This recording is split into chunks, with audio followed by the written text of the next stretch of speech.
الحمدللہ رب العالمین والصلاة والسلام علی سید المرسلین اما بعد۔ کسی نے یہ سوال کیا ہے کہ آج کل لڑکیوں کو لکوریا کا مسئلہ بہت ہے، اگر ایسا ہو تو ہر نماز سے پہلے وضو تو کرنا چاہیے، پر کپڑوں کی پاکی کے حوالے سے وضاحت کر دیں۔ تو گزارش یہ ہے کہ لکوریا کی وجہ سے صحیح بات یہ ہے کہ کپڑے پلید نہیں ہوتے، اس لیے اگر لکوریا لگے ہوئے کپڑے کے اس حصے کو جس پہ لکوریا لگا ہے دھو لیا جائے تو اچھی بات ہے، لیکن ضروری نہیں ہے۔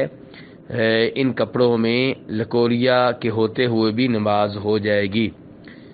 اور دلیل اس بات کی یہ ہے کہ لکوریا عورتوں میں عام طور پہ پایا جاتا ہے، لیکن نبی صلی اللہ علیہ وسلم نے کبھی بھی یہ نہیں کہا کہ اس وجہ سے کپڑے پلید ہوتے ہیں یا ناپاک ہوتے ہیں۔ البتہ مدی وغیرہ کے بارے میں آپ نے بتایا ہے، تو عورت جب خامد سے تعلقات کے بارے میں سوچے یا خامد کے قریب بیٹھے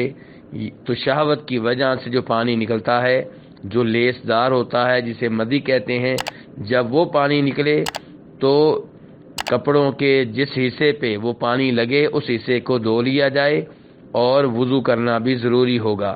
لیکن لکوریا لگنے سے کپڑا پلید نہیں ہوتا۔ واللہ تعالی اعلم۔